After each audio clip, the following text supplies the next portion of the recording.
basically my home. My parents had all the knickknacks from like games to movies. It was basically a playground. I absolutely loved it. I hear 4 loud shots. Someone is a robber or a pumpkin? Does he have a gun? Yes, he shot my parents.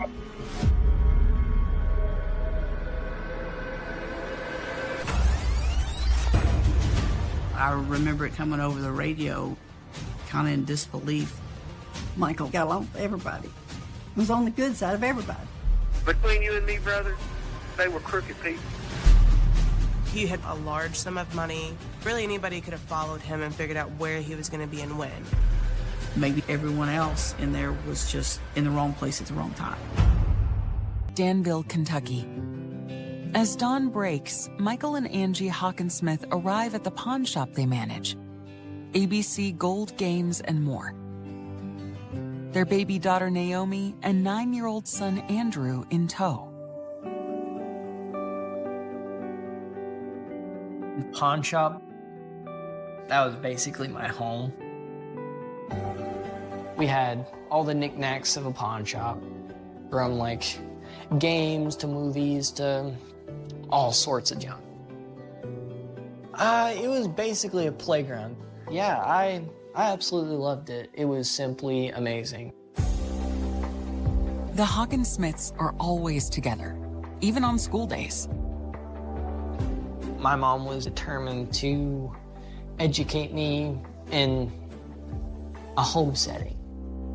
When they first started to homeschool Andrew, they put homeschool in the middle of everything. So when Michael worked at the pawn shop, Angie would help him with things at the pawn shop. So Andrew would go in there, he would sit and study. He had his own little desk and everything. And they were always trying to spend time together. The Hawkinsmith family story starts a decade earlier, when Michael, working as a youth pastor in central Kentucky, meets a young woman as dedicated to her faith as he is. He met Angie. And I think they got stuck together and they stayed that way. It's kind of like you didn't see one without the other. Before long, Michael and Angie marry, and the family doubles in size. Michael was on cloud 9. He just loved the idea that they would have a boy and a girl, and that their life would be complete. My dad, he made things look so easy, and he was truly an amazing person. He would have a crowd of people, and he'd just be talking to somebody about something, and then he would just pick me up by the leg, throw me up in the air, and everybody'd be like, don't drop him. But he never dropped me. He always caught me by the leg and just put me down. My mom, of course, she was the pastor's wife, and so that's a big role to take. She was also a very sociable person, lovable person. She would always make friends with anyone and everyone. He'd go preaching. Angie, she would sing. She constantly sang. We went from church to church to church. It was simply amazing.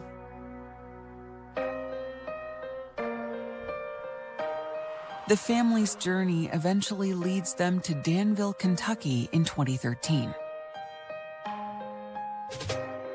They found a church here in Danville that they wanted to attend or get involved in.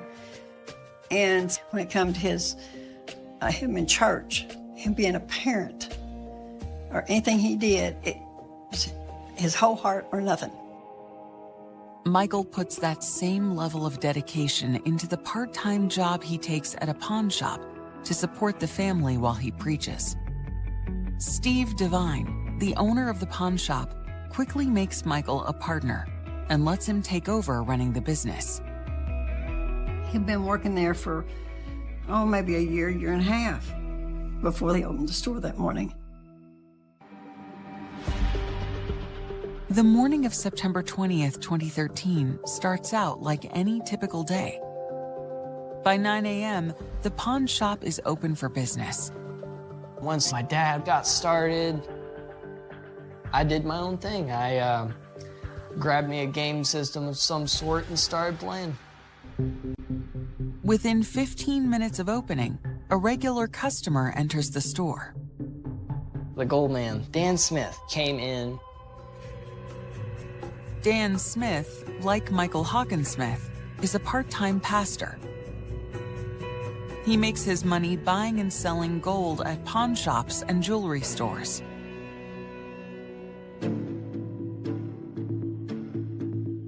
They was both at the desk conversating, dealing with money and whatnot. Michael and Dan are haggling. Angie is rocking baby Naomi near the register. Andrew is testing out a video game. It's a routine morning. None of them are aware that these will be their final moments together.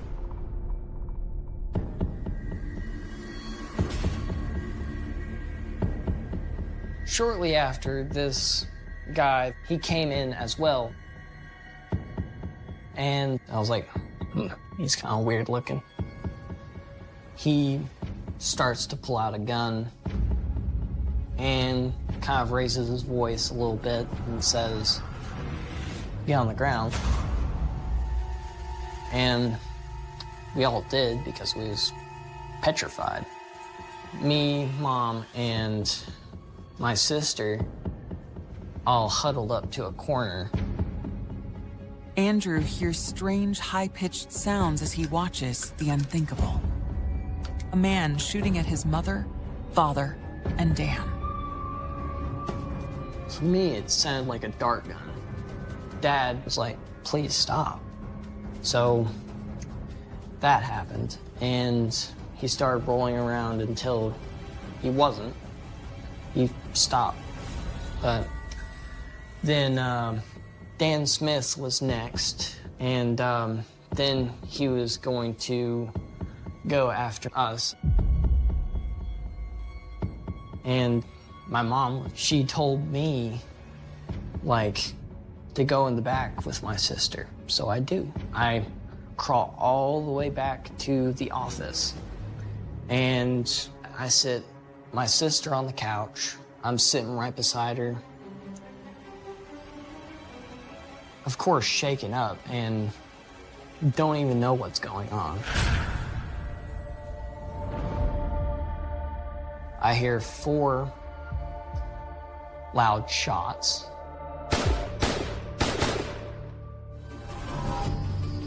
And I remember crawling over to the doorway and seeing that my mom was just laying there with a puddle of blood, big puddle of blood. And so I picked up the phone and called on it. 911, where's your emergency? Someone is a robber at a pawn shop, Someone's robbing the pawn shop? and my parents got shot. Where's the robber? He's right here right now. Investigators catch haunting glimpses of a calculating killer. We were starting to get these little clips of the silver minivan circling the area. You can tell the van is kind of waiting. The way the whole crime played out, I think that it could be something professional. And hear the voice of the man who may be responsible for a triple murder. Oh, nobody, none of this, because what does it make me look like? It makes me look like the perpetrator, see? My parents got shot. Where's the robber? He's right here right now. 9-year-old Andrew Hawkinsmith makes a desperate 911 call as he hides with his baby sister in the back of his family's pawn shop after an armed robber opened fire on his parents and their customer. The robber, does he have a gun? Yes. He shot my parents. Okay, can he see you? I'm in the back right now. You're in the back? So the robber's up front of the store? Yes, but I don't know if he's here or not. But come quickly. Where are your parents? They're dead on the ground. Come here quickly because I'm afraid. Please hurry. Okay, they're coming, okay?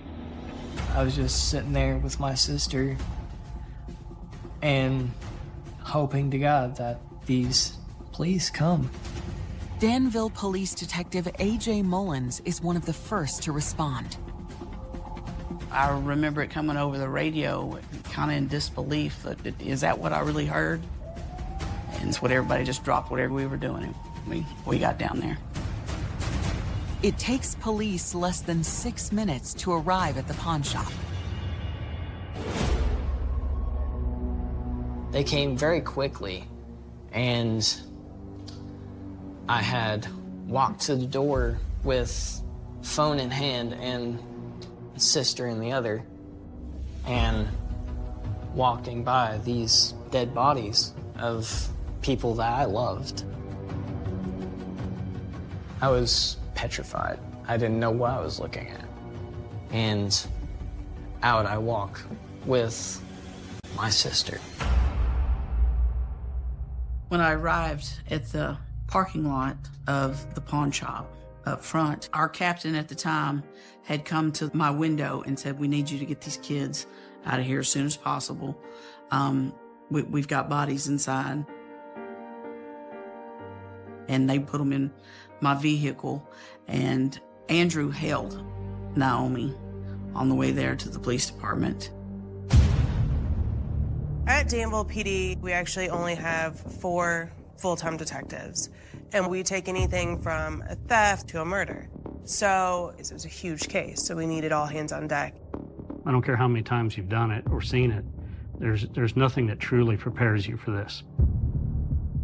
After taking the Hawkinsmith children safely away from the crime scene, Detective Mullins rushes back to the pawn shop to join the investigation. When you first walk into the door, there's a counter, glass counter. Angela's body was kind of in the corner near the register. And Michael was on the other side, where it looked like had been gold, some jewelry kind of laid out as if he was the one speaking to Dan at the time all this went down. And Dan, you could tell where Dan fell initially, and then someone had drug him back where it would be harder to see him. You could see clearly the drag marks of blood leading in that direction. And his briefcase was open on top of one of the tables. Of course, we see tons of shell casings, but they, of course, also have a lot of guns that they're trying to sell that are within the pawn shop, ammunition that they're selling. So it really adds to the whole chaos of everything and not knowing at that point when you initially walk in what's going to be evidence. When we go through the store, we're having to step around the blood, the shell casings, because we didn't want to step on anything like that. We had never seen anything like this. There was so much evidence to collect and to process and to go through. The victims had been shot multiple times, possibly after they were down.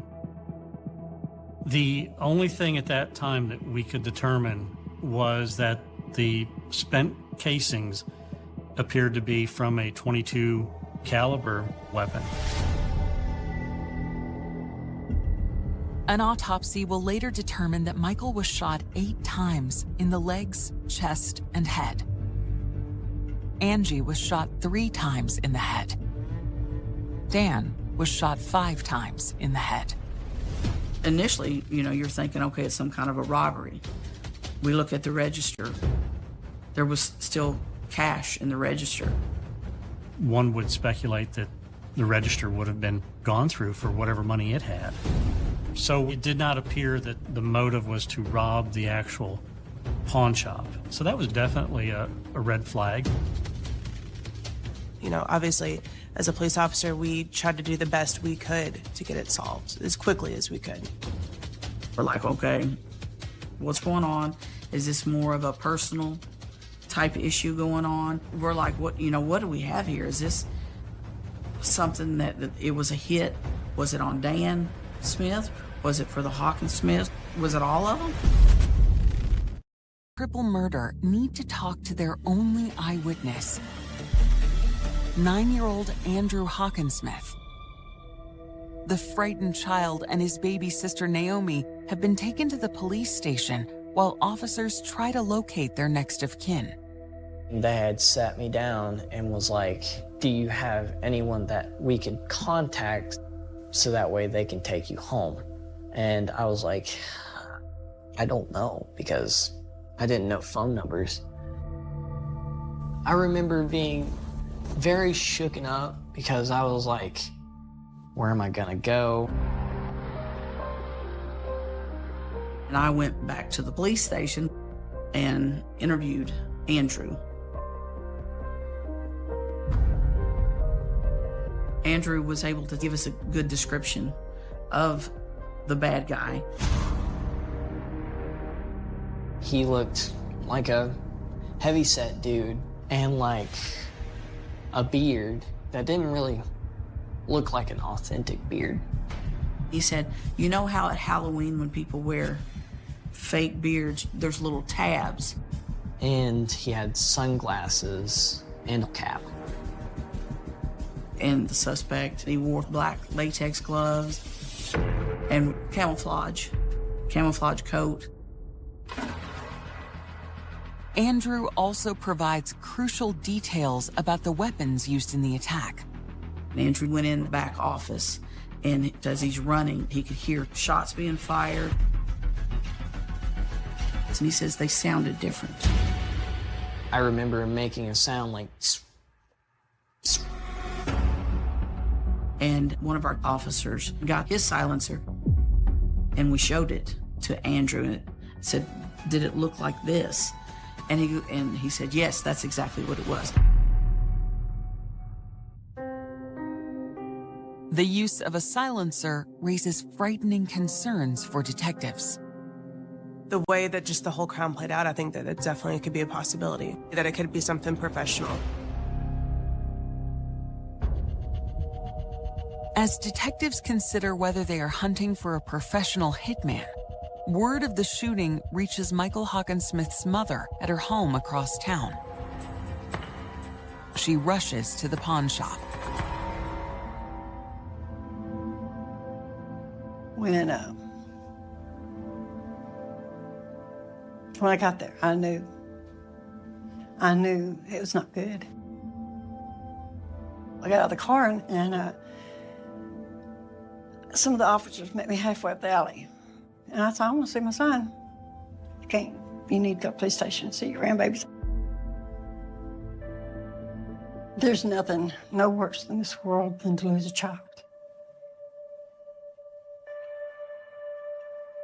But if it hadn't been for Andrew and Naomi, I don't think I would have survived it.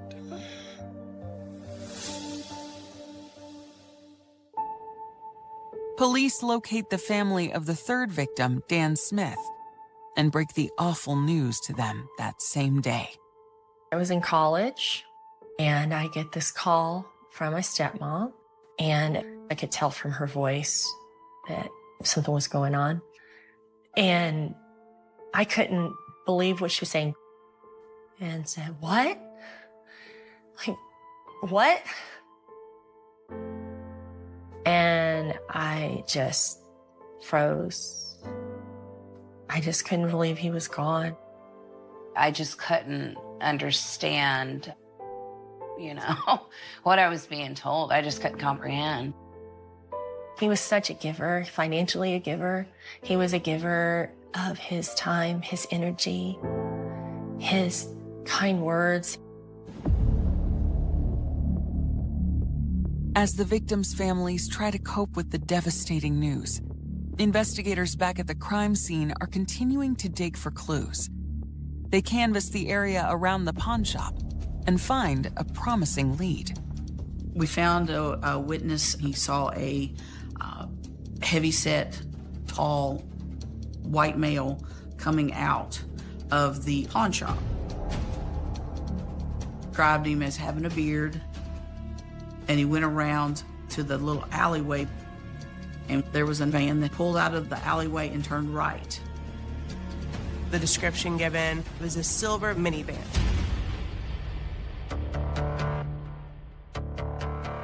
The pawn shop doesn't have a security camera, but many other businesses in the area do. So we reviewed camera footage in the area, and we actually spotted a silver van matching that exact description passed by where the pawn shop's located. We are able to track the silver van basically through town with that video. You can just catch it, drive right by, and it matches the description perfect, right? And then right after that, we see the sliver of it pass there. So you can tell the van is circling this area and kind of waiting. The detectives cannot make out the van's license plates, but the footage convinces them that the unidentified driver was staking out the pawn shop, or someone inside. Investigators focus on who might have been the target and why. Well, we started looking at the Hawkinsmiths, who they might have had dealings with. Of course, you find that they're just a loving, good family. No criminal history and no reason for anybody to want to harm the Hawkinsmiths. Detectives also take a closer look at the Hawkinsmiths' business. Steve Devine was a co-owner of the actual pawn shop in partnership with the Hawkinsmiths. So we go and talk to him, and turns out he was actually supposed to be there that day. The detectives learn that Steve Devine knew the Hawkinsmiths were scheduled to do a gold deal with Dan Smith that morning. He said that he woke up because of something with his allergies, and he called him and he told him that he wasn't going to make the meeting. So we're like, well, you know, that's what we call a flag. The detectives must now consider whether Steve Devine purposely avoided the pawn shop that morning because he knew what was going to happen. It was definitely concerning that the owner of the business, who was supposed to be there, ironically just didn't show up because of allergies.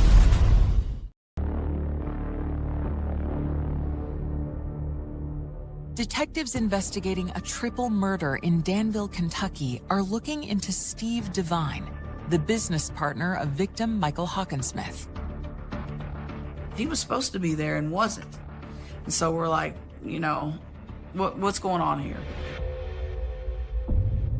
Steve tells police he was sick and with his wife all morning. We were checking him out and confirm that he's telling us the truth. His alibi clears him, but their interview with Steve provides detectives with a new direction for the investigation.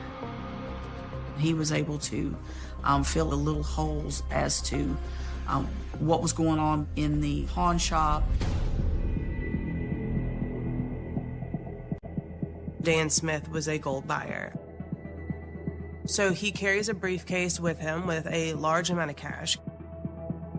Dan Smith's wife was able to tell us that he would do a certain route on certain days of the week. So he goes to his bank, he gets the money, and then he had a lot of pawn shops that he went to. He'd have anywhere from $30,000 to $100,000, and he went to known businesses on known days.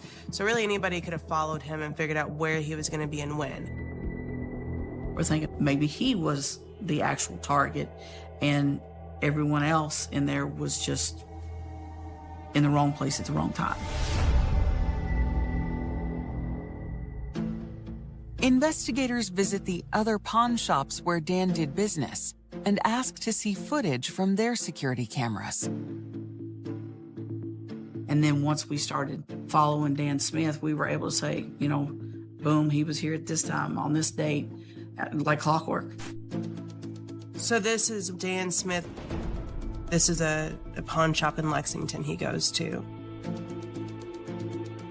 You're trying to look for anything, any odd vehicles that may be following, anyone within the store that may be paying him any particular attention, anything like that.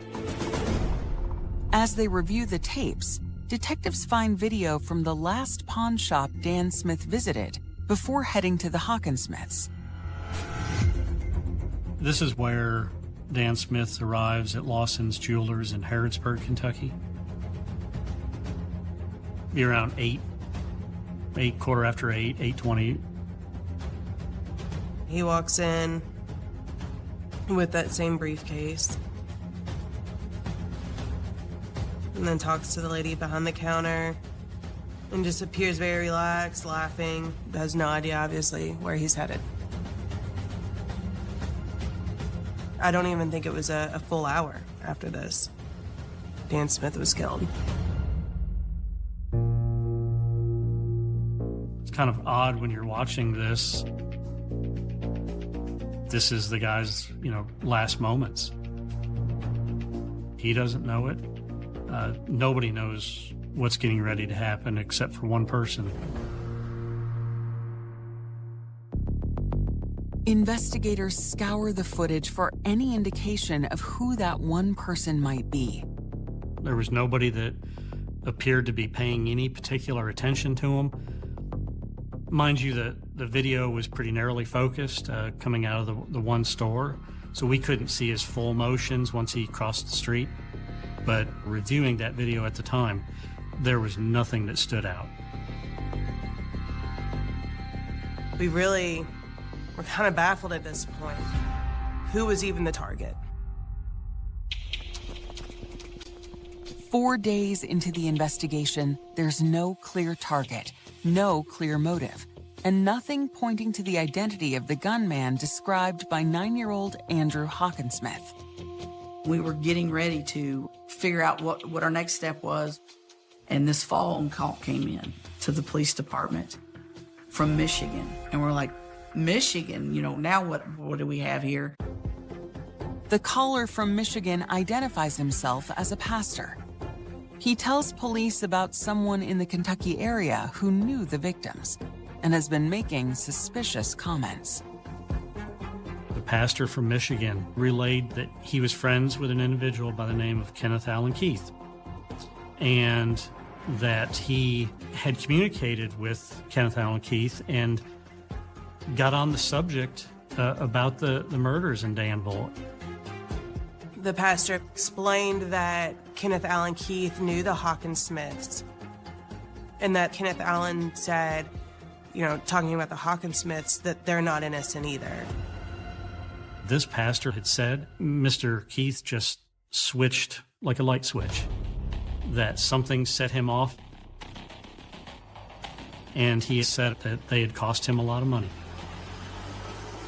And so I think that statement alone really stood out to him, because, you look at they are innocent people, right? He's concerned that potentially his friend, Kenneth Allen Keith, could be involved in this triple homicide. The call was what kind of turned the whole investigation around, when we realized that it could be the Hawkinsmiths that were actually targeted. 4 days after the murders of Michael and Angie Hawkinsmith and Dan Smith, police learned that a man named Kenneth Allen Keith has been making suspicious comments about the Hawkinsmiths. Once Kenneth Allen's name was mentioned, we started looking, okay, who is this guy?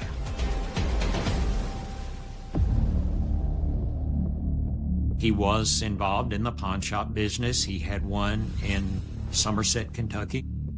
And he was a pastor of a small town church in Pulaski County, Kentucky. He appeared to be loved by his local congregation.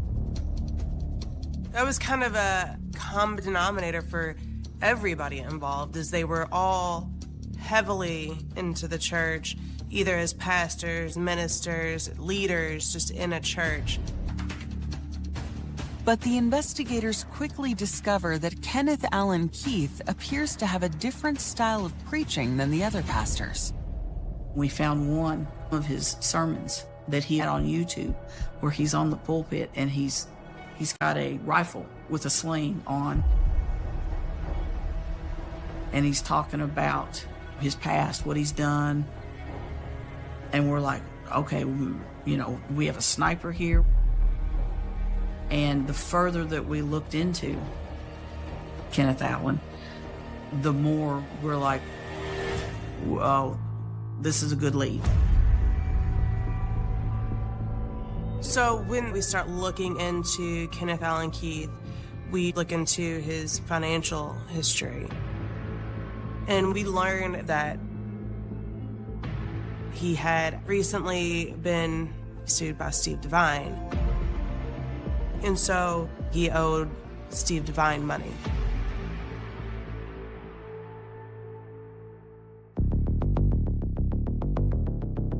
Police learned that Steve Devine, the co-owner of the pawn shop with Michael and Angie, had been in business with Kenneth Allen Keith before putting the Hawkinsmiths in charge 4 months earlier.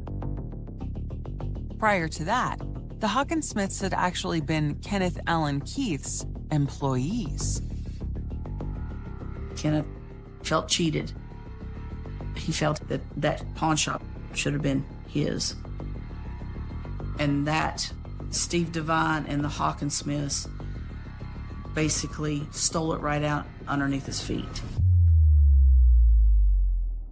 So we felt that would be a good motive. That would make someone upset. Upset enough to kill someone? We didn't really know the personality or what was really within Kenneth Allen Keith at that time. But as they dig deeper into Kenneth Allen Keith, detectives uncover what could be another crucial link between him and the murders. It ended up that there was a silver/gray minivan that was registered and associated with him. The same kind of vehicle seen on surveillance video speeding away from the crime scene.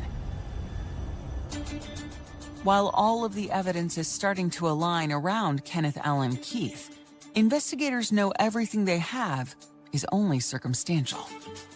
To help them build a more solid case, they reach out to the pastor in Michigan who initially tipped them off to Kenneth and recruit him to help their investigation. At this point, we want to take that a step further. So arrangements are made to actually record phone calls.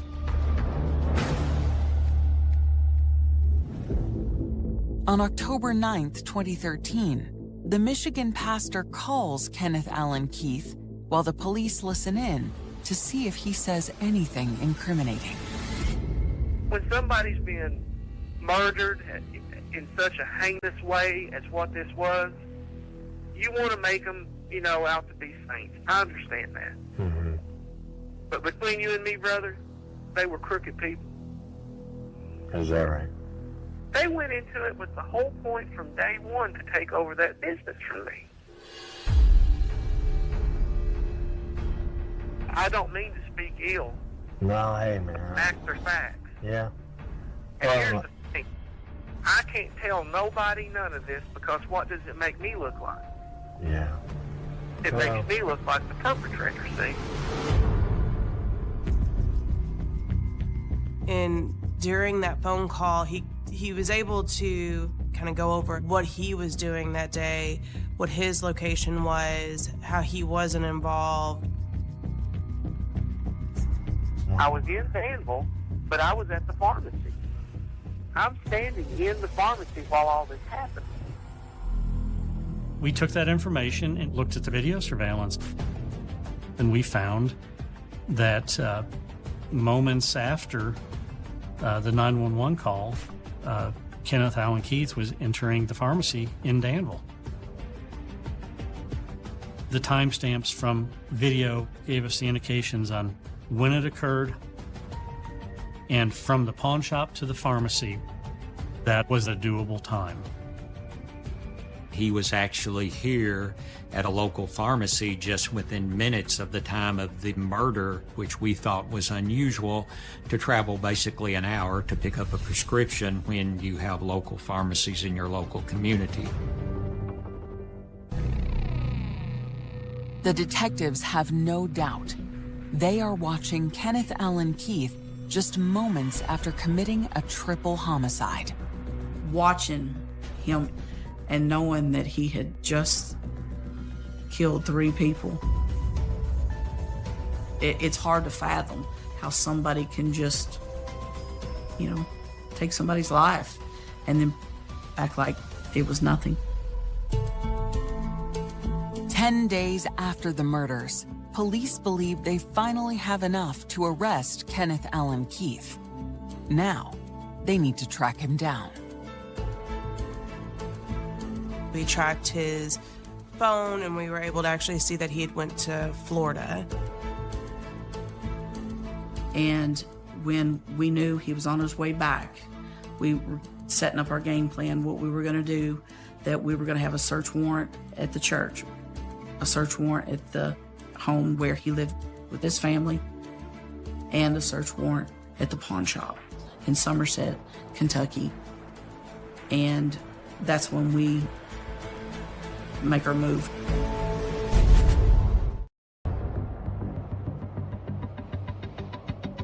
October 9th, 2013.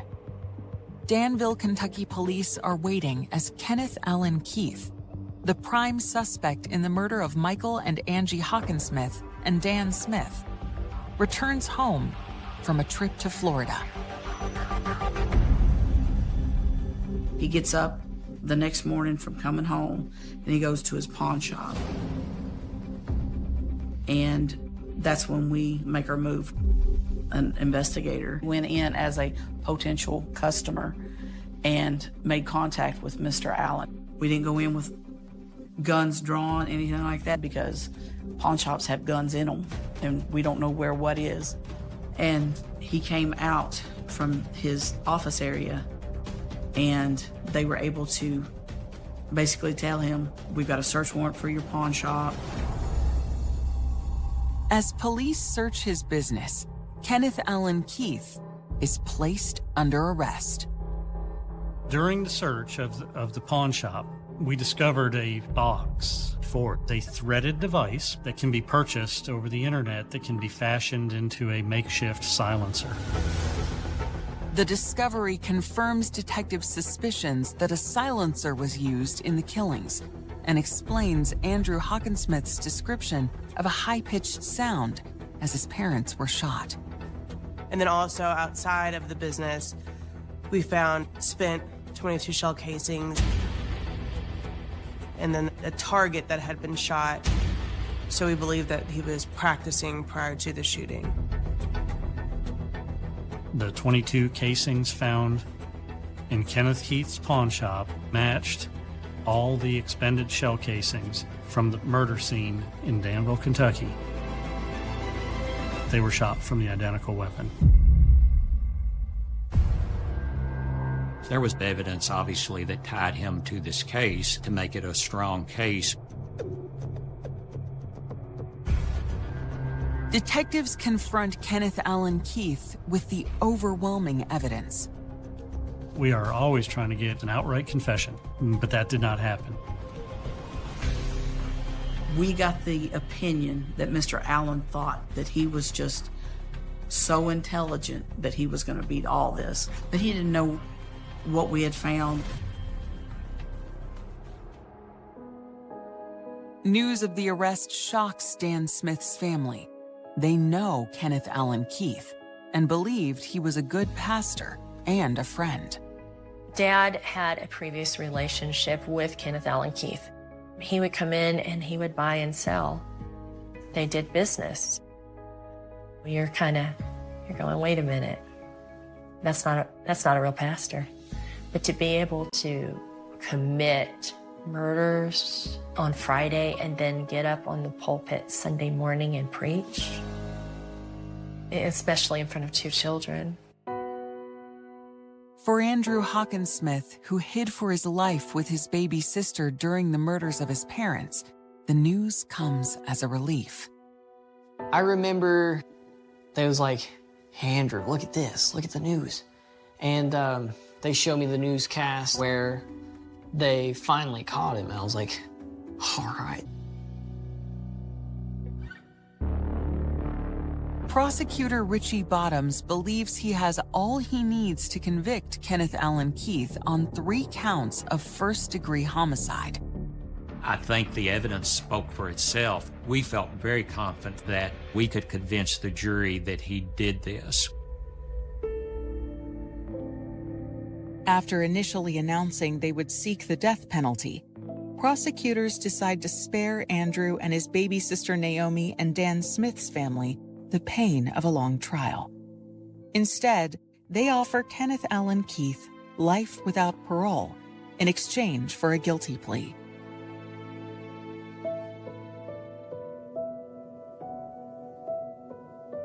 We all come out on the short end of the stick, but that's okay. I don't have to answer for what he did. The man's going to have his own demons he's going to have to live with. I want people to remember who our dad was. I want him to be remembered by the good things that he did for people. He was a very kind man, and he wanted to help. He wanted to help people, and he did. I've been told you're a spitting image of your dad, and you look just like him, you act just like him. And my mom, I think Naomi, she looks just like my mom.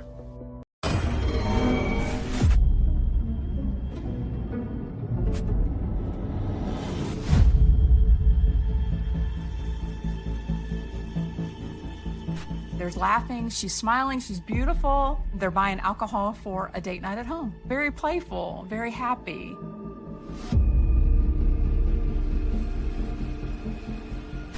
They noticed a half-naked body lying in the road. There was a laceration to the head, and there was a significant pool of blood. And there was a bottle of alcohol on scene. I saw that it was uncorked. It was next to her. Was this murder, or was this an accident?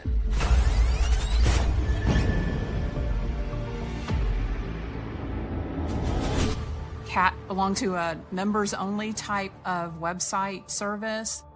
She was a beautiful woman, and one of the ways that she made money was selling pictures of herself. It's one of the dangers of having a following on the internet. There are bad followers out there. She was a great mother. They focus on her risky endeavors online, and she was so much more than that. Looking at the video, everything looks great. It's sad to think that these are her final moments. For Kat and Jeff West, the quiet Birmingham, Alabama suburb of Calera is the perfect place to raise a family. Kat was a very special person, and her energy was magnetic. Everybody was drawn to her. Jeff was a very nice guy. He was very approachable and super sweet. It seemed like a match made in heaven.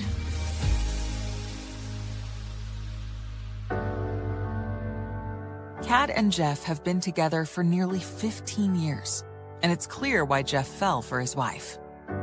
Kat was beautiful inside and out. She captivated the audience the minute she walked in the door. She had a banging body, her makeup done all the time. Kat was hot.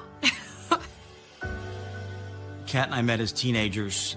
She had this little Pontiac Fiero that I thought was really cool. She would pick me up and we would spend time with friends and go to the beach. We just did what most suburban kids do. After high school, Kat surprises her friends when she takes a job in a club working as an exotic dancer. She bought a condo in Tampa when she was 21 and began a relationship that she told me took her down a dark road, and she developed some bad habits, and it was not a healthy relationship the way she described it.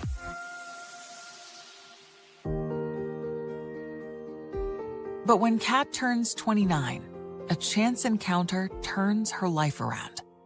She meets Jeff West, a recruiter for the Army, and it's love at first sight. They met in 2004 at a Super Bowl party. She just described him as a really sweet guy, and he was the person that she had sort of been waiting for, and the answer to her dreams and her knight in shining armor. Her life changed.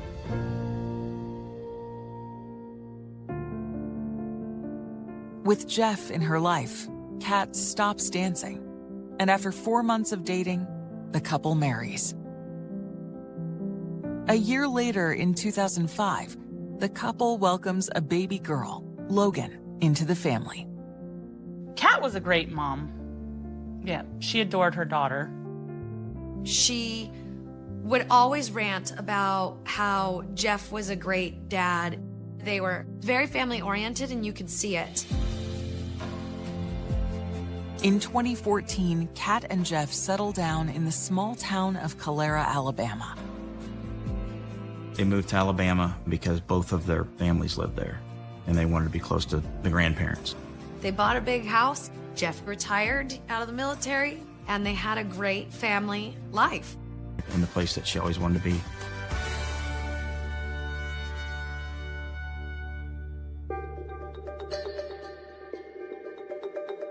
January 12th, 2018.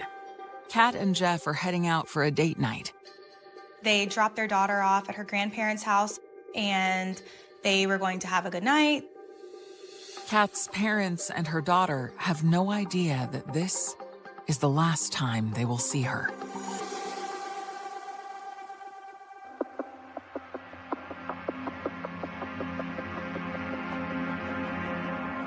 In the early morning hours of January 13th, 2018, a 911 call comes into the Calera Police Department.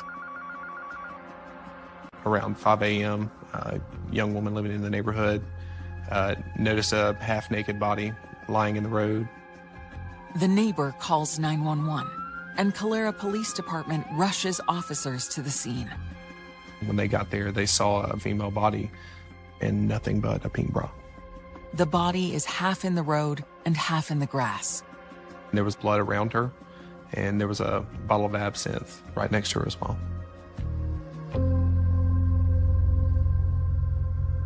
Here in Alabama, the coroner's job is to go out on the scene, determine what the cause and manner of death is. She was a blonde female, very petite, maybe 30s, 40s. There was a laceration to the head, and there was a significant pool of blood. Also, looking around scene, we noticed that there was a cell phone on scene. There was a bottle of alcohol on scene.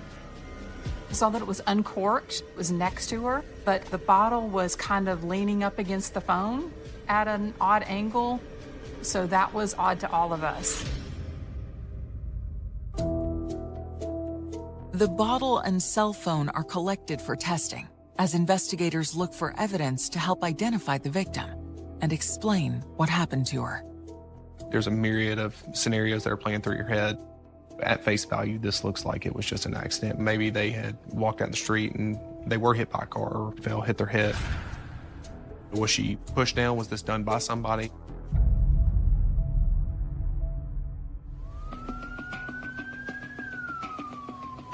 As police examine the scene, a local resident tells officers they recognize the woman as their neighbor, Kat West, and points out her home right across the street.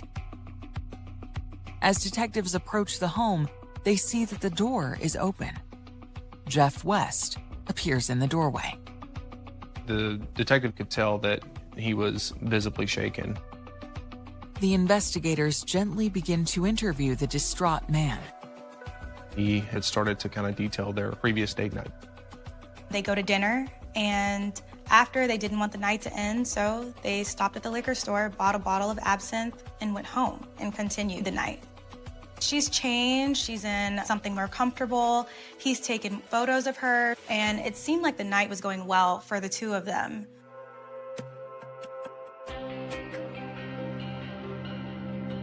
Jeff tells the investigators that he and Kat returned home around 9 p.m., and he had shared some photos from their fun night together on social media, including one of the bottle of absinthe they were drinking.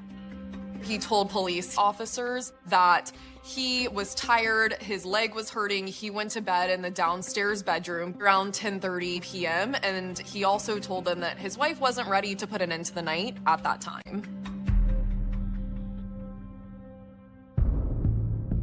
Jeff tells the detectives much of the night is muddled in his memory, but it was the sound of the police sirens that woke him up, right before they came up to his door. After a couple of drinks, sometimes you don't remember, or if you do remember, everything isn't so clear. At this point, you really have no leads as to really what happened, who did it, and where to even start.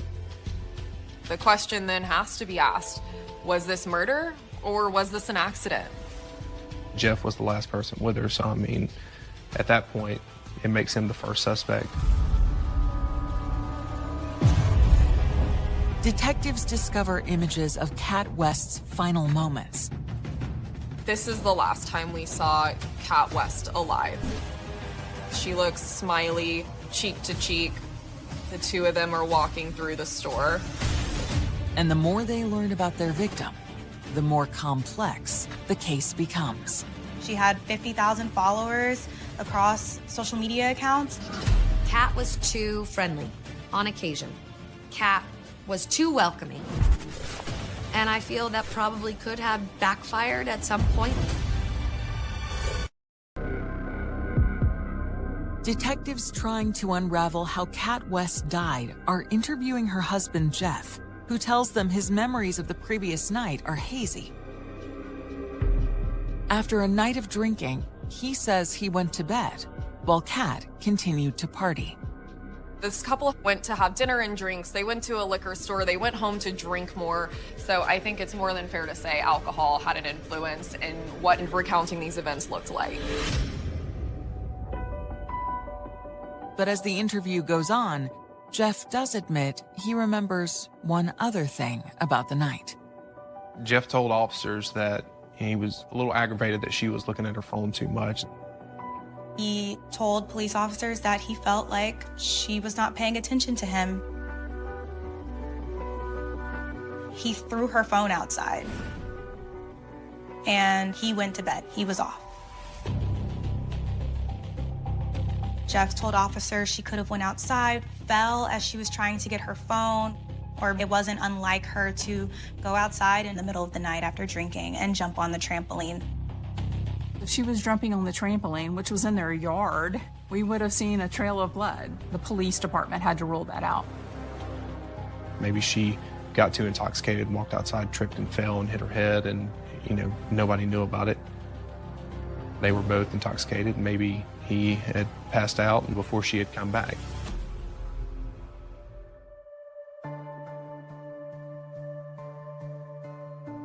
Investigators hope the coroner's report will help clear up the cause of Kat's death. As detectives wait for the report, Jeff takes to social media to let the couple's friends know what's happened. I saw a post on social media that said, "Rest in peace, Kat West." I was shocked and sad and just couldn't believe it. I hadn't heard from her in a while, and I went and checked her page. And that's when I found out that she was gone.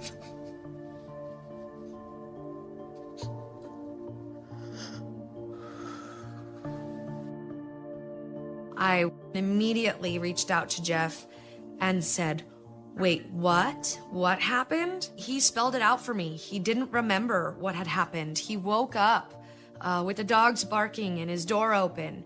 The cops were at his door. I was shocked. He was worried about his daughter and getting life moving forward without his wife, her mom, Kat being in the picture. The coroner's report comes in the next day, January 14th. It doesn't give the detectives the clarity they are hoping for.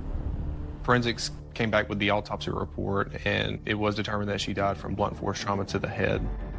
So the skull was cracked. Someone struck her in the head, and she ultimately died from brain swelling.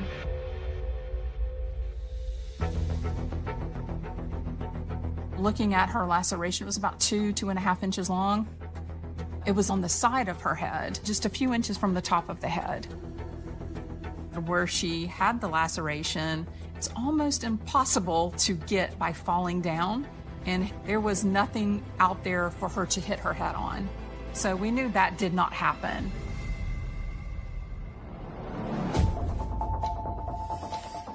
We know some kind of tool was used that was blunt, did not have a sharp edge on it. And the main thing that was in the vicinity that could have caused that was the bottle of alcohol. There was a bottle of absinthe next to her that had a small chip in the base of it. So the liquor bottle is very heavy.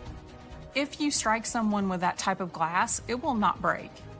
And there was some blood smears on the bottle that were cat's blood.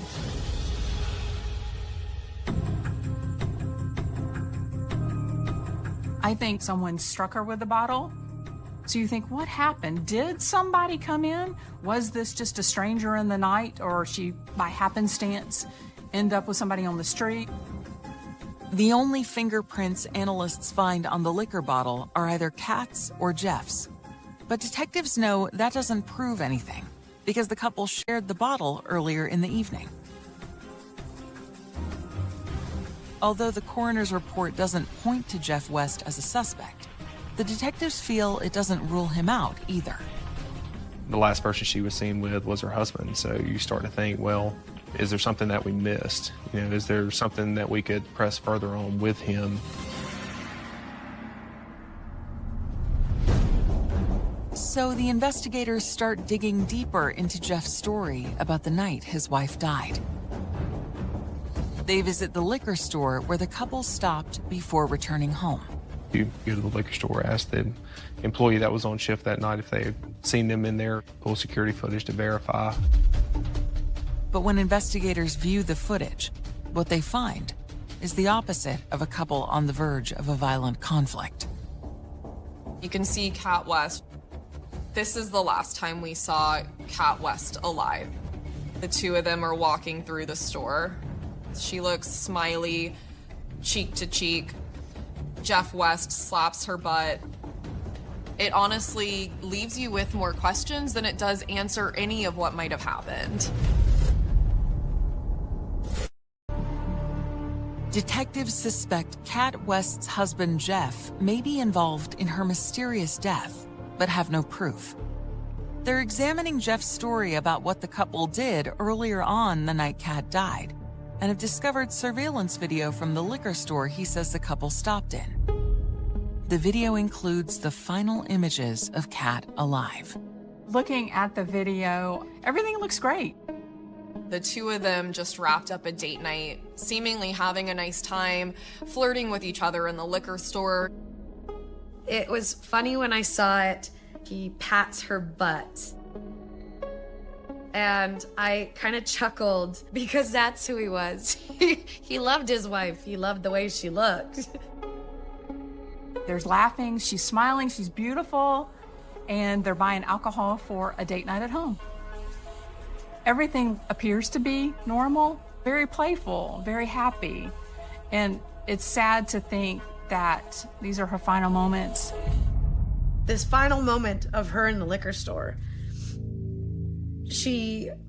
that's who they were. That's who they are.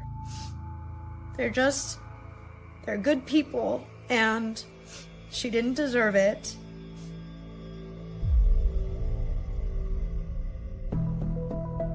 The footage seems to corroborate Jeff's story that he and Kat are simply enjoying a fun night out. Detectives don't believe the images show him acting like a husband who will kill his wife in a few hours. It looks like his entire story checked out, and that they did indeed have a fun night together, and that was it. There's no reason we should list him as a suspect. Kat's friends are equally convinced that whatever happened to her, Jeff isn't to blame. He never seemed overbearing. Like, I never heard them argue or anything. They just had an interesting relationship, but it seemed like in a really good way. I don't think there's a harmful bone in Jeff West's body. I've never seen Jeff be an angry person. I've never seen him act in anger.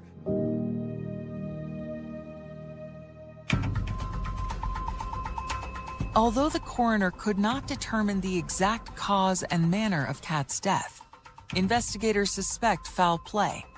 And with Jeff now considered less likely to have been involved, the search is on for other potential suspects. She has a laceration to the head from blunt force trauma, so we were thinking there is something nefarious about this death. The other side of the investigation that you have to look at is, who is Kat West? You try to find any information you can on her. Is she cheating on her husband? Does she have any enemies? We've got to look at all sides of this. When investigators dig into Kat's internet history, they learn that she has a massive online presence. Kat had a lot of friends online. You know, I keep my friends on Facebook, just my friends that I know. Kat had thousands of friends on Facebook because anybody that would add her, she would add. And I think that's what kept Kat on her phone all the time, was that she was always talking to people online. When Kat got hundreds of likes for a photo, that's a dopamine boost. But the investigation also leads to a concerning discovery about Kat's online life. She wasn't only active on mainstream social media sites. One of the things that came out was that Kat belonged to a members-only type of website service, that she would take pictures of herself in lingerie, maybe even provocative type poses, and was selling pictures of herself. She had over 50,000 followers on her page who loved to purchase photos of her. She would model herself as Marilyn Monroe and went by the name Kitty Cat West.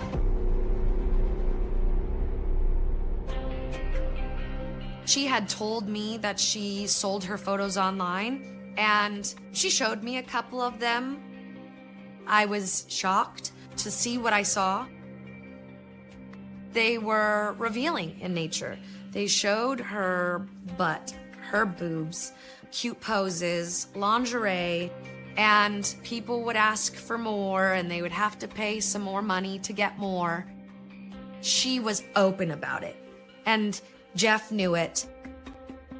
The adult stuff that she was doing online, it surprised me at first, but I think it probably filled a void for her, or it gave her some validation that she might have been craving.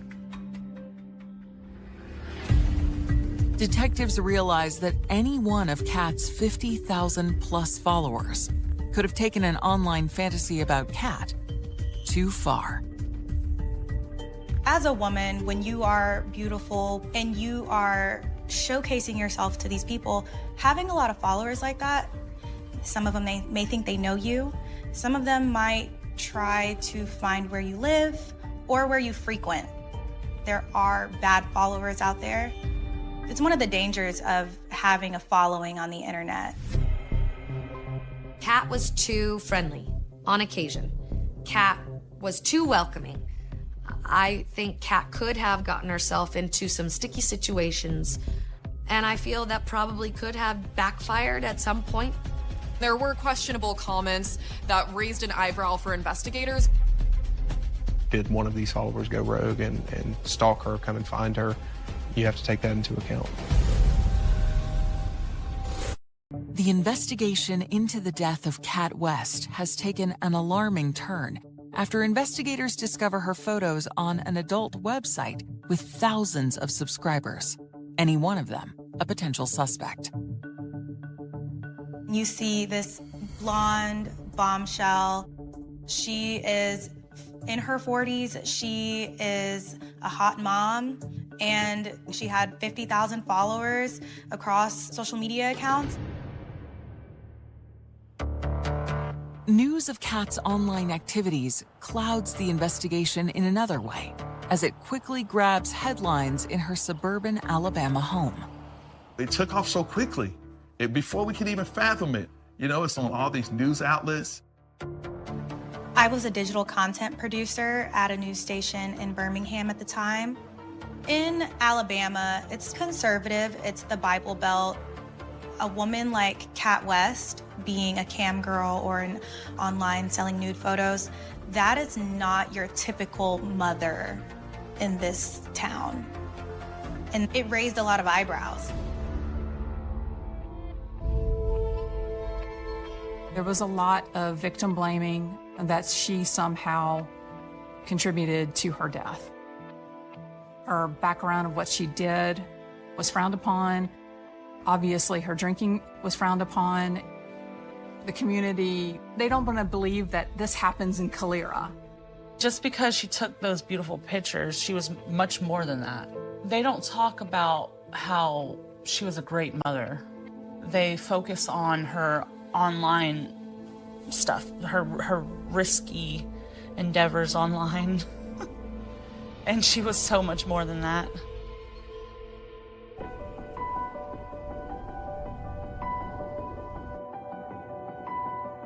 Investigators begin digging into Kat's vast pool of online followers, searching for anyone who might raise a red flag. I've seen some of the comments online. They're not necessarily the nicest sounding people.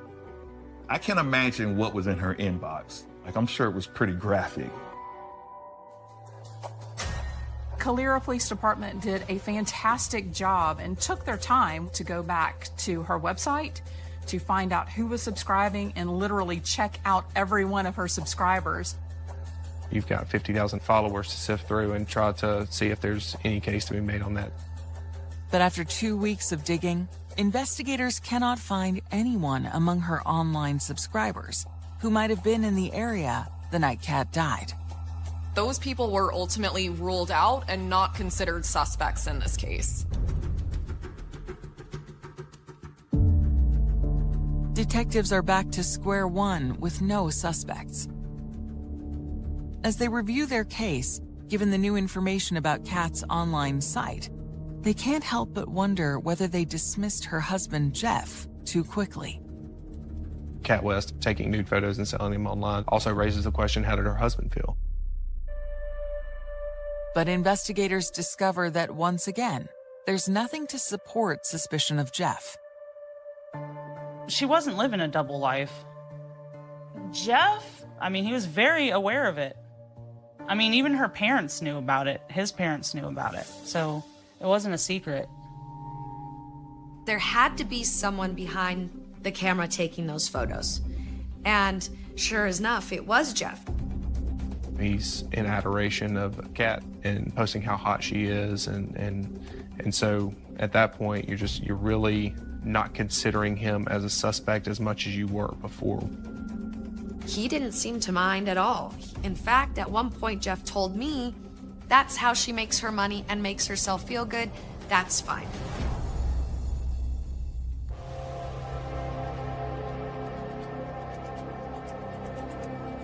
So from there, you just go back to the drawing board, right? When detectives go back to their case file, they discover something curious. Something they believe deserves a closer look. The Wests had an ADT security system at their home, and that provided some telling information. It had a log of when their front door opened and closed. So by Jeff's story, he went to bed at 10:30 that night, but when they checked his security, that's where they started finding out that the timelines of the events that he described, they weren't exactly matching up. His ADT system showed the front door opened at 1:51 a.m. and stayed open for more than 4 hours past that point. The times in which that front door had opened was also past the time Jeff West said he went to sleep. It could have been his wife, it could have been Jeff, but we don't know that. Let's not forget that it's January and the door is wide open.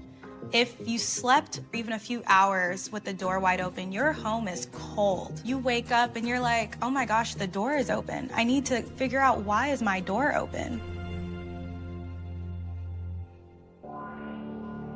The confusing data from the house security system causes investigators to once again take a look at Jeff West.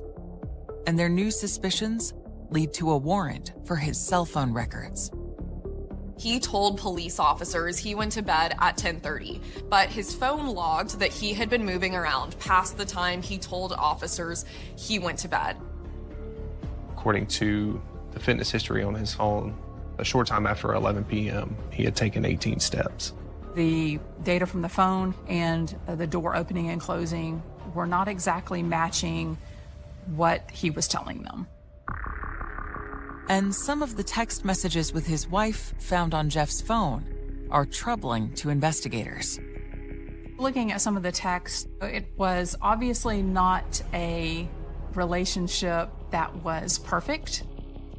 She felt that he wanted to leave her. There were multiple texts with this back and forth of, should we split up? Should we stay together? She's telling him, I know you're scared to tell me if you don't want to be with me, but it's hurting me by lying. There were some fundamental issues wrong in the relationship, and the text just kind of highlighted those. All the way leading up to her death, they had these texts going on. When investigators learn that Jeff is apparently not telling the truth about the timeline of his movements that night, they start to question everything else he has told them. There are still a lot of holes and gaps into what really happened that night. But at that point, there was no other person of interest, there was no other suspect. It was Jeff West and Jeff West only that was being looked at as the murderer of his wife.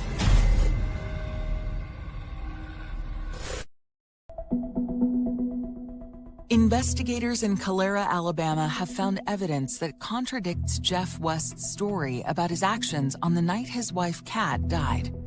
After ruling him out earlier, the detectives are now again looking at him as a potential suspect. Jeff had said that they had gone out on date night. They had come back home. They had taken pictures for her social media. They were in an argument about the phone because she was on her phone quite a bit. And he had gone to sleep and didn't know where she was. He said his leg was hurting from a former injury he sustained in the Army, and so he went to bed, and Kat stayed up from there.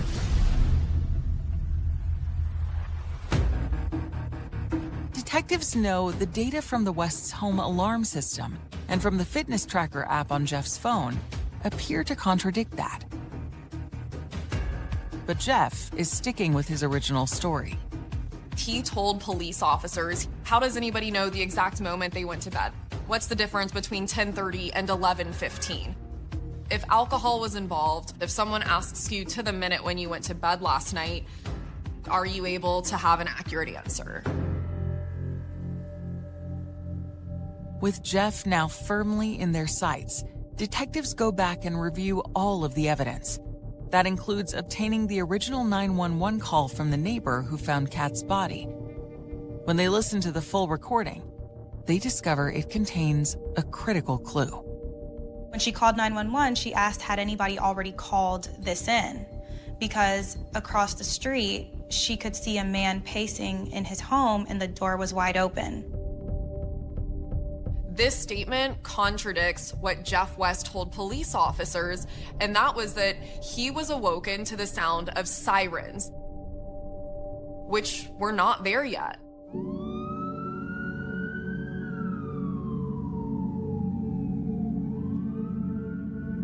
Jeff's whole story seems to be falling apart.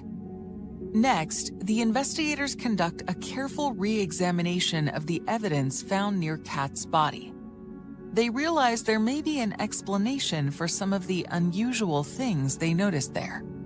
We did see a cell phone on scene. There was a bottle of alcohol on scene.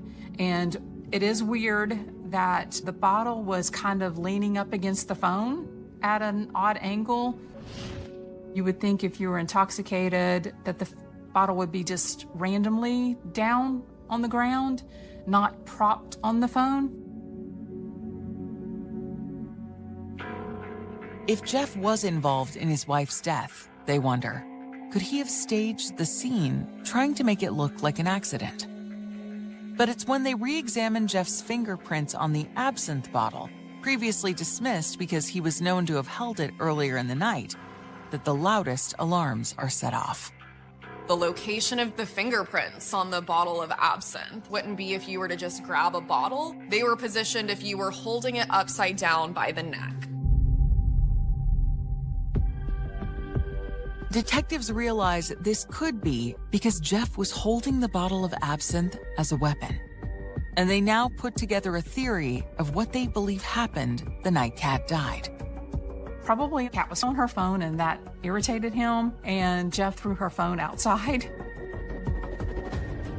And then afterwards they took pictures, and she only had the bra on. And obviously something went wrong. Probably her asking where my phone is. And she went out to find the phone. He followed her out there and things escalated.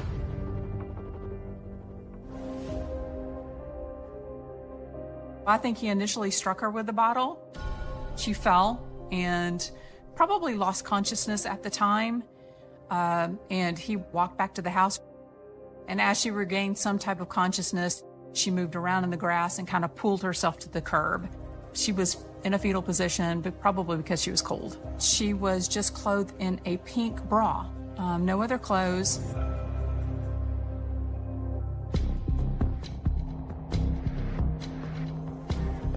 Afterwards, the investigators theorize Jeff tried to cover up his crime by staging Kat's cell phone and the bottle next to her.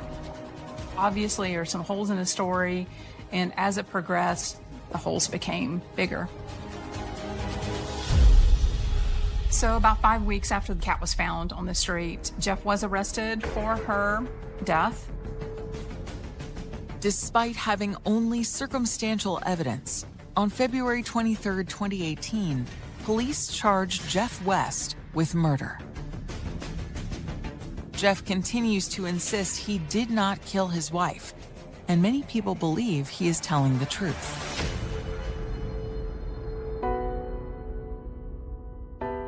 Kat West's family, her parents, her friends, all sided with Jeff West.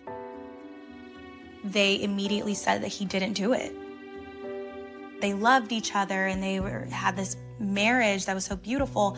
And although they argued here and there, like that's just marriage. That's what comes with it. When I first found out, I couldn't believe it. I'm like, Jeff? Jeff hit her with a bottle? I would have never pegged Jeff to be harmful in any way. I was in disbelief that Jeff would have killed Kat. The evidence is counterintuitive to what I knew about her and Jeff.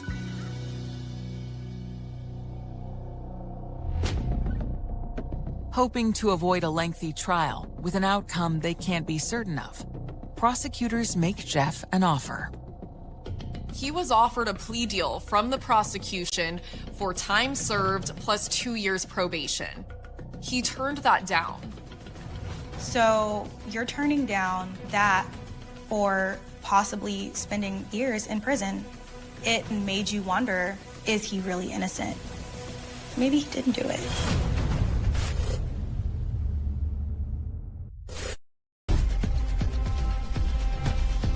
Jeff West's trial for the murder of his wife Kat outside their Calera, Alabama home is set to begin on November 17th, 2020.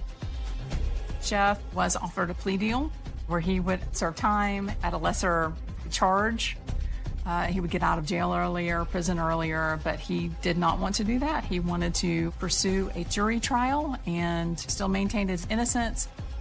I was shocked when Jeff didn't take the plea deal, but I understood why. If that's your story and you're sticking to it, why would you take the plea deal? Prosecutors argue that Kat's death was not an accident. That Jeff West bludgeoned her to death with an alcohol bottle following an argument. The most damning testimony that was given was the medical examiners, who said that she could not have died by falling.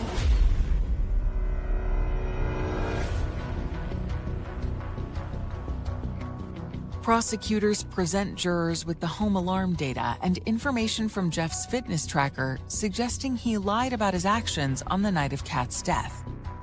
They display the texts showing a troubled marriage. And they showed the video of Jeff and Kat purchasing the murder weapon, a bottle of absinthe.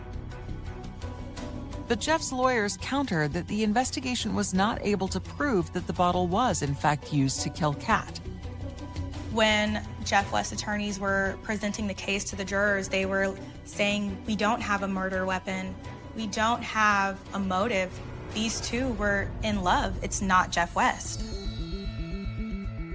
After a week of testimony, both sides rest their cases. When the jurors went to deliberate, I thought it could go either way. The jury's options were murder, manslaughter, or innocent. I thought that they were either going to pick one of the extremes, that he killed her with intent or that he didn't at all. The jury came back after their deliberations and read their verdict. Jeff West was guilty of reckless manslaughter.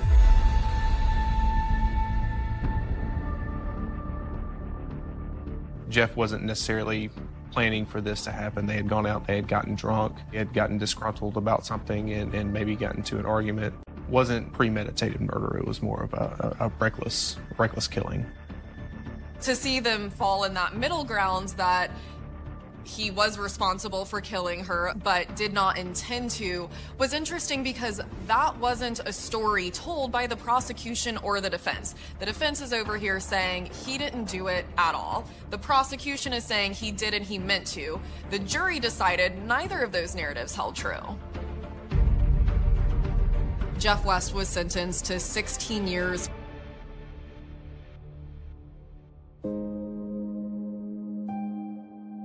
Though Jeff West sits behind bars, for many, questions about his guilt still linger. I think Calera PD saw online double life, jealous husband, crazy guy, and he killed her. But there are lots of other avenues that could have happened that night that I don't feel were investigated well enough. I don't think justice was served in the case because I don't think it was proven beyond a reasonable doubt. But that doesn't mean he didn't do it.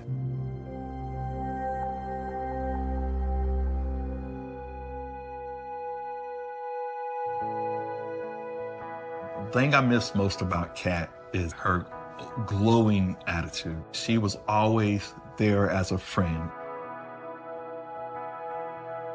She could cheer you up any time of day, just a sweet person. She's gone way too soon, just way too soon. She had just a glow about her. She had a spark, you know? She's just one of them people that you never forget. I got to say goodbye to Kat and Jeff when they were leaving to Alabama. And I remember giving her a huge hug, and she was happy to be going home.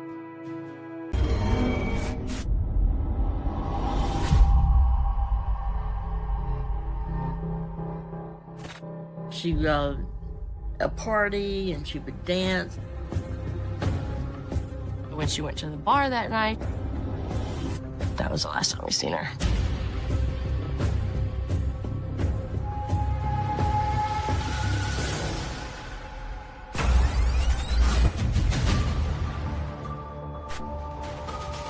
She's riding into the night with a mystery man on a motorcycle. We knew we needed a break. Who is this individual? I know my daughter. She would contact me. Is she alive somewhere needing to be rescued? We started to find more what we believed were human remains. Somebody knows something and you're not telling, and we need to know. For Sherry Prather, life can be summed up with 3 words: family, fun, and Harleys. My mom, she was definitely a free spirit. She wasn't one for rules. She did have a lot of friends from like a lot of different backgrounds.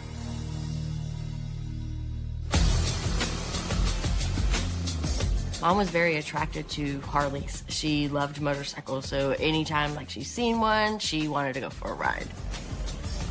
She loved a party and she would dance. She loved to sing karaoke. She could sing really good. She had a beautiful voice, sounded just like Stevie Nicks. She was not just my daughter, she was my best friend.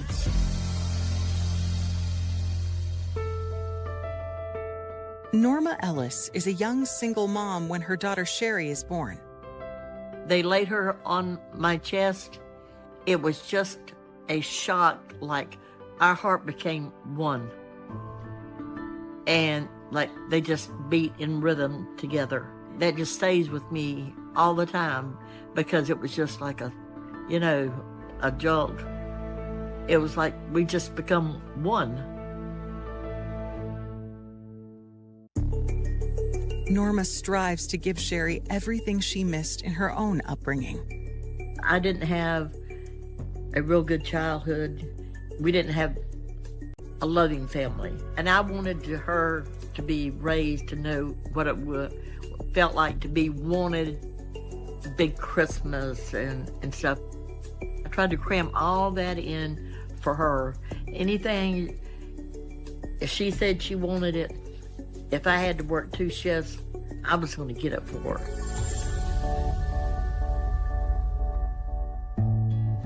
Sherry's childhood is filled with love, but she also has to grow up fast.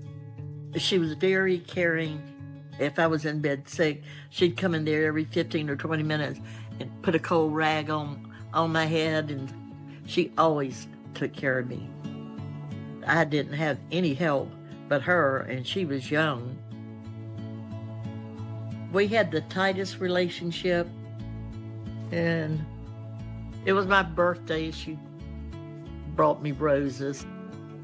Yeah, she brought me roses. Like her mother, Sherry falls in love at a young age, and by her early 20s, she's married with 2 baby girls.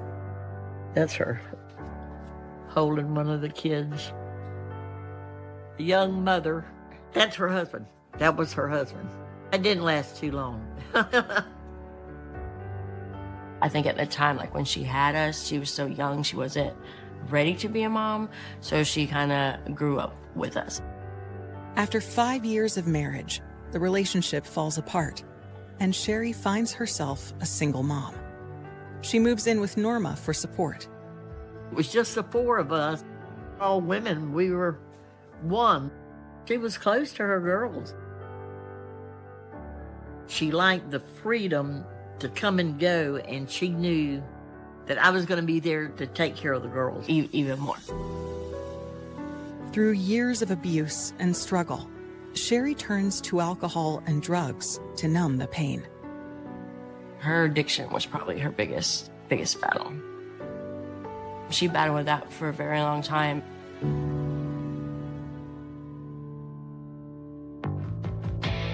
By the time Sherry is 30 years old, she manages to fight off her demons. She was clean and sober. She didn't even drink or anything anymore, but she was still a free spirit. In 2012, after years of sobriety, Sherry is now a 43-year-old mother of 2 adult daughters. Her youngest, Mandy, is 22 and still lives with Sherry and Norma. By now, Sherry has been clean long enough to feel comfortable hanging out with friends at a local bar without drinking. And on October 12th, she makes plans to meet up with some friends at a place called Boots and Bottles. It's a little hole in the wall, more like bikers and like the older type of crowd. She said, I am going to walk. I said, get in the car. I would take you rather than you walk because it's a real bad road. And it was dark. It was 10 or 11 o'clock. So me and Grandma actually took Mom up there. When she went to the bar that night, she was supposed to just hang out.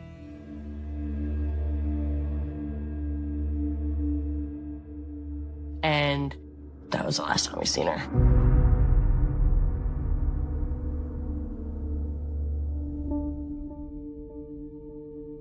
By the following morning, when Sherry hasn't returned home, her mother grows concerned. I knew that she was missing because she did not call me. I knew something was wrong the minute she didn't come home.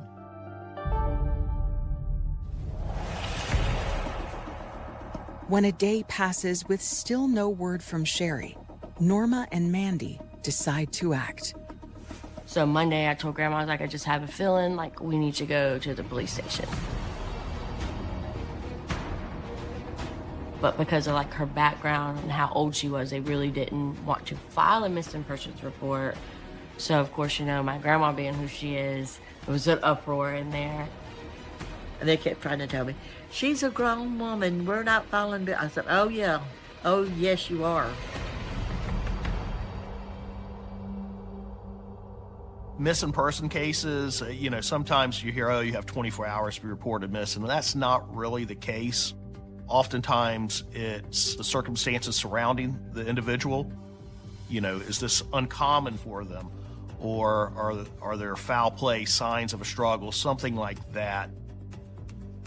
With Norma's insistence, the police take the missing persons report. But they are not overly concerned yet and don't immediately begin an investigation. We don't quite have enough to where you feel confident that something did occur that would cause the missing persons team to react immediately as opposed to not. But 3 days after Norma last saw Sherry walking into the Boots and Bottles bar, she's convinced otherwise. You try to go to sleep and wake up in the morning and put your feet on the floor and you think, oh gosh, that was a horrible dream. And you start to walk down the hall and you say, oh no, she's not in there. I know my daughter and I need some help. Somebody's holding her captive or she's laying hurt somewhere. Something is wrong. A relentless mother drives the investigation forward. I checked all the tips, pleaded on the internet, please come forward, please come forward. It was really incredible to see the mother's strength and will to just keep going. But it's a long wait before investigators can confront their prime suspect. We were fairly confident that a confession was not going to occur with this individual because he has told so many lies. He stands up the minute they walk out of the room and he bangs his head on the interview table. 3 days after Sherry Prather was last seen, her mother Norma is still struggling to have Jacksonville police take her daughter's missing persons case seriously. They kept saying, she's an adult, we can't. I said, I want it filed. I will go downtown to whoever I have to. I know my daughter. She would contact me. And eventually, Norma's entreaties pay off. On October 15th, detectives start their investigation at the bar where Sherry was last seen. Boots and Bottles is a small establishment. It's just an old-fashioned place to grab a beer in the neighborhood of Ocean Way, but it was popular at the time. It's a small little dive bar is how I would describe it. Particularly people that ride motorcycles would kind of hang out there. Sherry Prather was a regular there. That's what we had heard from people. It was kind of the gathering spot for her and her friends. Investigators first talked to the bar's owner to see if he noticed anything unusual on the night that Sherry vanished. We're looking, what firsthand knowledge does he have? What secondhand information does he have from his employees or people that were there? So he did tell our detectives that he knew Sherry Prather was there. She was there with a group of friends, and that's all that he could really provide. He was able to say, hey, these were some other people that may have been here at this time. That gave us a direction to go in. Investigators also searched the bar itself for any clues. Detectives searched Boots and Bottles for any type of physical evidence, including video footage, anything that could show Sherry. But unfortunately, the bar has no surveillance cameras, and detectives can find no other evidence of any value. They know they need to find potential witnesses, so they begin reaching out to the bar patrons mentioned by the owner and any other regulars they can find who might have been there the night Sherry disappeared. They said she was there with her friends, and that's when she decides to leave. Little did they know that was going to be the last time that they saw her. Sherry left in the wee hours of the morning toward closing time.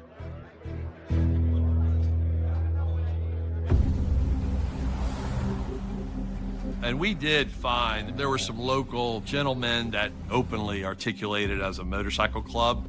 They were motorcycle gang members, the outlaws. And we knew the members of that club didn't even want to speak to the police. The detectives learned that the biker gang is listed by the FBI as an organized crime ring, linked to illegal activities, including drug trafficking, prostitution, extortion, and money laundering. So we made contact with those members. Eventually, we knew much of that would be a dead end. We weren't going to get much information from those folks. Their presence at the location from which Sherry disappeared is worrying, but police find no evidence connecting her and the biker gang.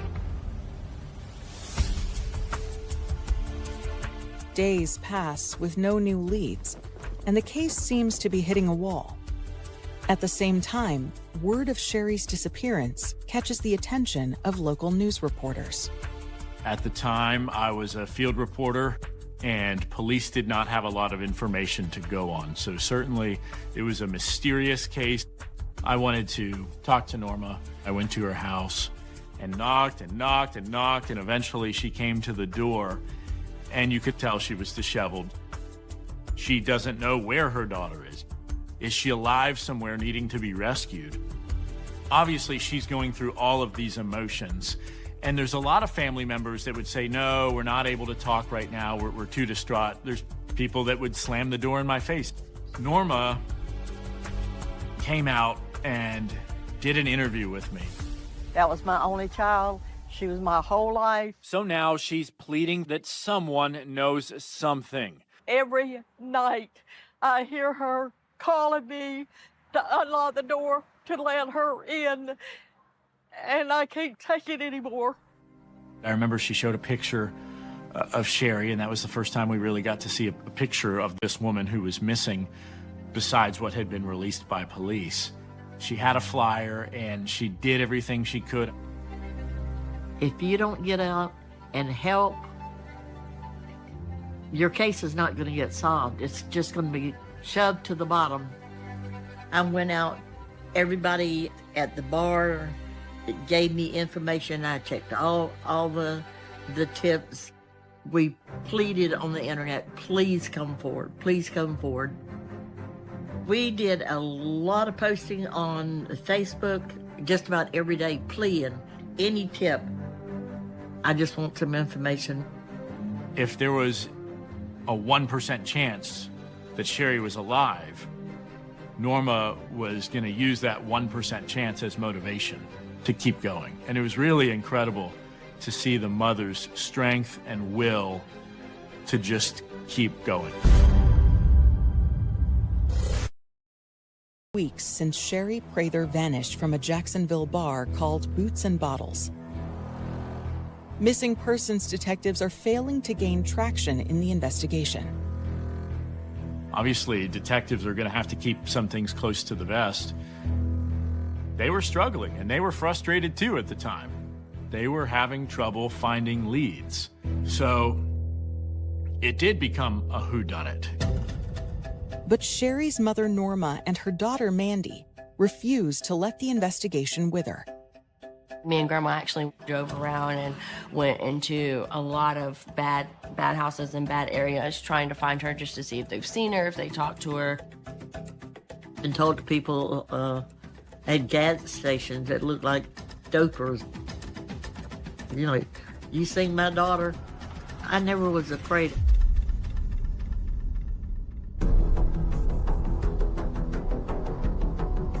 She's in high crime areas. She's talking to people that could be perceived as dangerous. She's doing everything to find her daughter, and she wasn't going to stop. We put up posters every morning, please help. There was a lot of witness. Somebody knows something and you're not telling, and we need to know.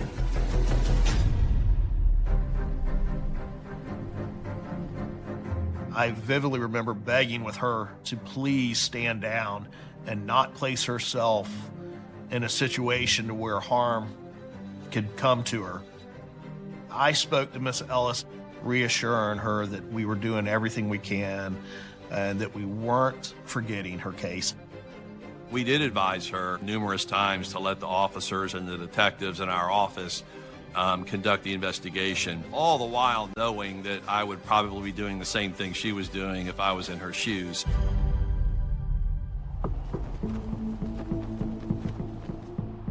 "30 days into the investigation, police finally get their first solid lead.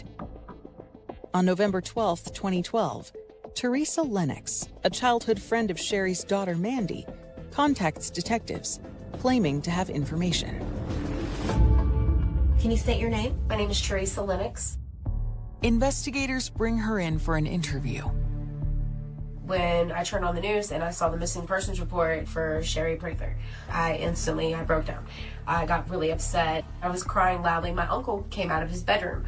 That's my Uncle Jack. Uncle Jack. Yeah. Teresa explains that she has been staying with her uncle for a few weeks while she looks for an apartment. He is a regular at Boots and Bottles. When Jack came out of his bedroom, he asked me what was going on. And I pointed at the TV, and he said, well, who is that? And I said, well, that's Sherry Prather. I said, that's my, really good friend of mine's mother. And he goes, really? He said, that's the one that they've been putting up pictures of all over town. I said, yeah, it is.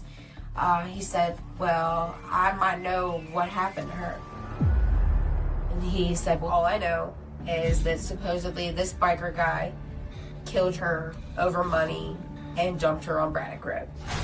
That's what he said. That's all I know. And he left it at that. Detectives press Teresa for the name of the biker. She insists she knows nothing. She says she hasn't seen her Uncle Jack for several days, and investigators are unable to locate him.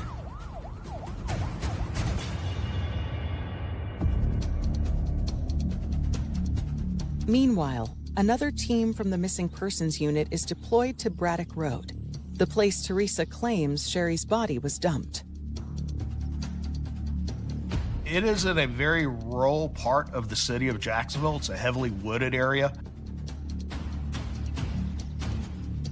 It's not a well-lit area.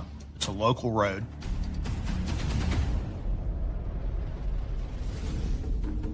The investigative team searches through rough terrain, pulling back branches and combing through tall grass. They find bone fragments, but at first glance, they appear to be from an animal. There were animal carcasses, and that particular location of the woods is known to be a dump site for hunters. They dump deer, hog, wild hog carcasses, and there's quite a few scavengers out there. It was at that time that we made the decision to contact one of our dog handlers who has a dog that specializes in locating human remains. The highly trained dog gets to work, scouring the discarded bones spread across the field. Then, he signals his handler that he's found something.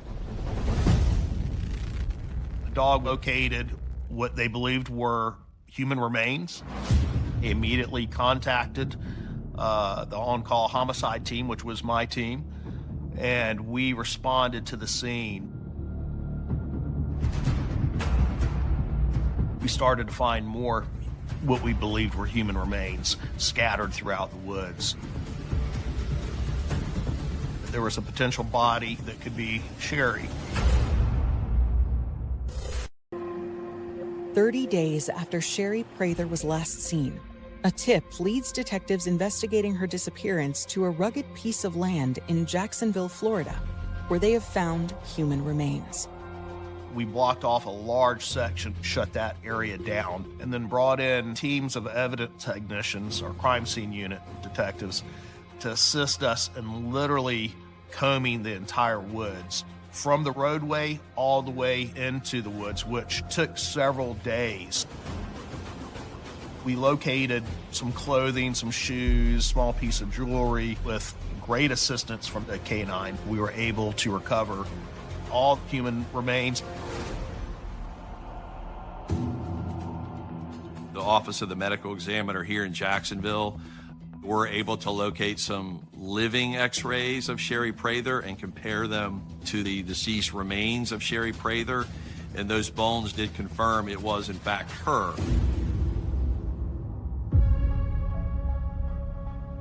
We were all actually at my grandma's house, and they called, and they told us over the phone that they had found remains. I felt relieved that they had found her, but the thought of animals eating her and taking her was the hardest part for me to take. I thought I was going to die. And I thought, this can't be real. This can't be real. Once they confirmed that it was her, just the thought of it was just pieces, wasn't even like all of her, is I think what truly broke our family.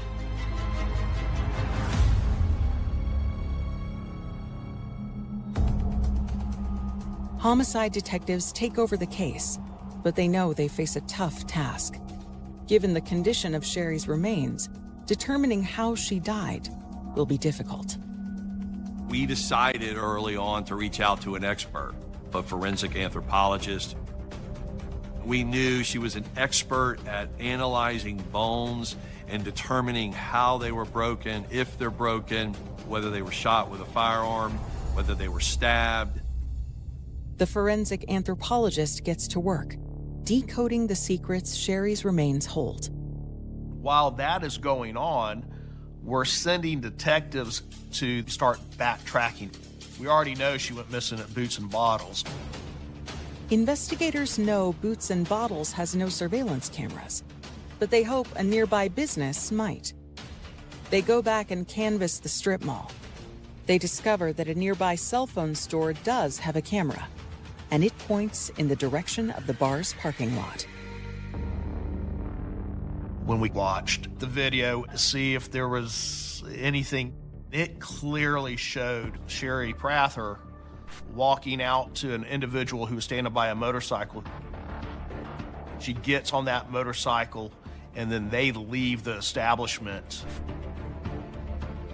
with Sherry on the back as a passenger. Detectives know they are witnessing Sherry Prather's final moments. It was mysterious. It's not great video. It's not high quality. It's dark. It would be difficult to identify anyone's facial features from it, but it shows she's riding into the night with a mystery man on a motorcycle leaving a bar. It's their first look at the person who may be responsible for Sherry's death. Is this some sort of a motorcycle gang? Is there some bigger criminal activity here? Are we dealing with a serial killer? There's definitely an uneasiness in the neighborhood. And this is not a neighborhood that's immune from crime.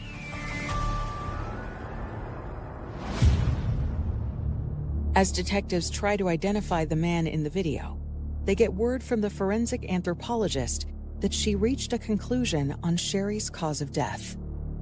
When she found a semicircle beveling in a vertebrae, that absolutely confirmed to us that Sherry Prather was in fact shot. But detectives have nothing pointing to the identity of her killer.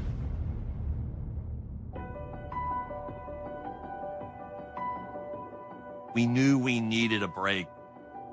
Who is this individual? Detectives turn to the public for help, releasing the video of Sherry Prather's final moments to the media.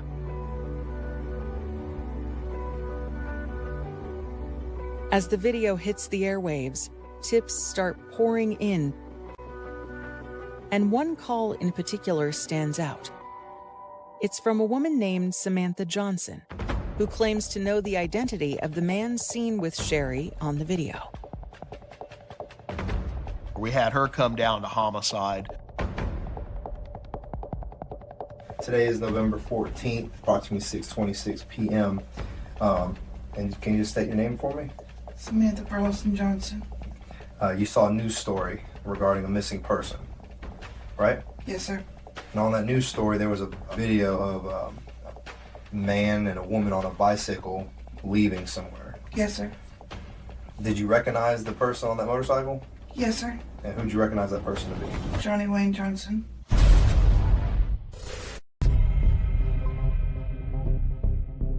Surveillance video has revealed Sherry Prather's final moments, riding on the back of an unidentified man's motorcycle.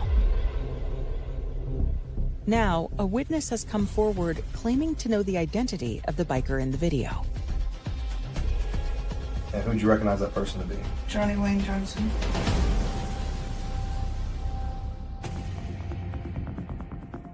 Samantha Johnson is Johnny Wayne's wife. They're still currently married, but not living together. They're separated. In addition to identifying her estranged husband, Samantha tells investigators that she also has information about what happened to Sherry that night. Okay, what do you say about the girl that was on the back of the motorcycle? He took her to somewhere off Trout River Boulevard, Braddock Road, and dropped her off. And at that point, he shot her? Yes, sir. He said he didn't have enough time to move the female, so he just dragged her into the woods. Johnny had a conversation with her as to what occurred that evening, proved that he in fact killed Sherry, and more importantly, before her body was ever located. He gave very specific information of where he placed the body, and she was able to provide that information. Detectives begin a deep dive into their new prime suspect, and it's eye-opening. He had built a character of himself with the local community, and they were truly scared of the guy. But we worked with our intelligence unit, which is the unit that oversees and monitors all the various motorcycle gangs in and around the region, and we had no indication that he was a gang member. The guy had told quite a few stories to build up his presence. Detectives find Johnny Johnson's address and rush to the location, ready for anything. To their surprise, he calmly welcomes them. He admitted, yeah, he picked her up at the bar, and he took her and dropped her off at a house. We actually got him to show us the house that she was dropped off at. But detectives are suspicious of Johnny's version of events, and when they interview the owners of the house, they hear a different story. We actually were able to determine that nobody ever came by their house. They don't know Sherry Prather. They don't know Johnny Wayne Johnson. That simply didn't occur. Detectives suspect that Johnny Johnson killed Sherry Prather, But his estranged wife's statement isn't enough to arrest him. They need solid proof. In a case where you have very little physical evidence, there's no DNA, there's no murder weapon, there's not an intact body, there's no eyewitnesses, we needed more evidence. We asked Sergeant Farhat, his team, to continue to pursue evidence. That is difficult. Letting them walk out that door makes the hair on the back of your neck stand up when you're like, my God, we know this guy did it. Let's be patient. Time's on our side. We're going to continue and work this case to the very end. But weeks, then months go by without the homicide team able to find the proof it needs. Successfully convicting him requires us to prove our case beyond and to the exclusion of every reasonable doubt. So we continue the investigation to the frustration of us all. Then, Samantha Johnson, also frustrated that her estranged husband is still a free man, agrees to wear a wire to help with the investigation.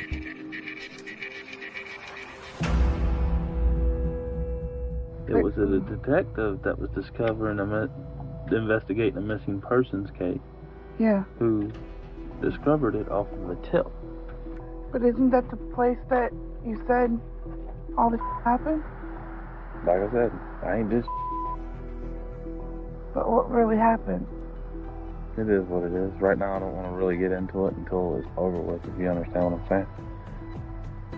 Okay, fair enough. Samantha is unable to provoke a confession, but she does have another lead to offer the investigators. She tells them she's learned that Johnny had a girlfriend named Jordan Paris, and she's heard through the grapevine that she may have helped him dispose of Sherry's body.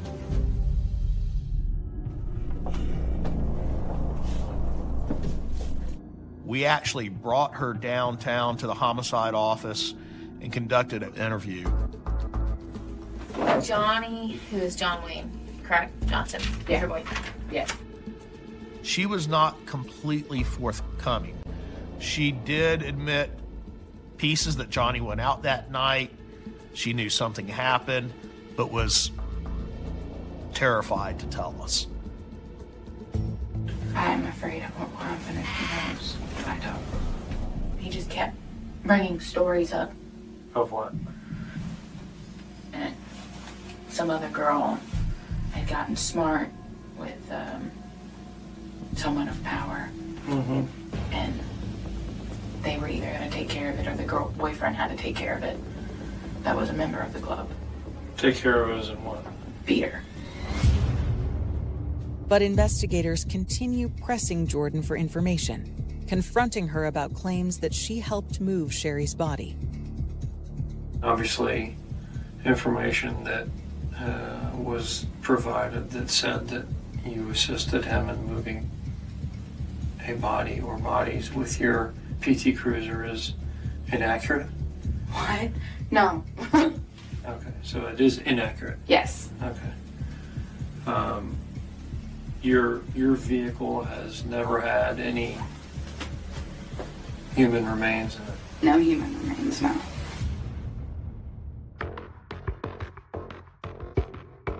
We took possession of her car, got a warrant, and we went through every square inch of that car forensically.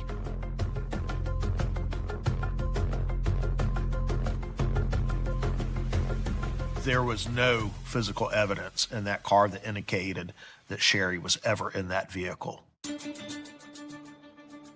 Jordan Paris is cleared of any involvement with the disposal of the body, and detectives are no closer to finding the physical evidence they need.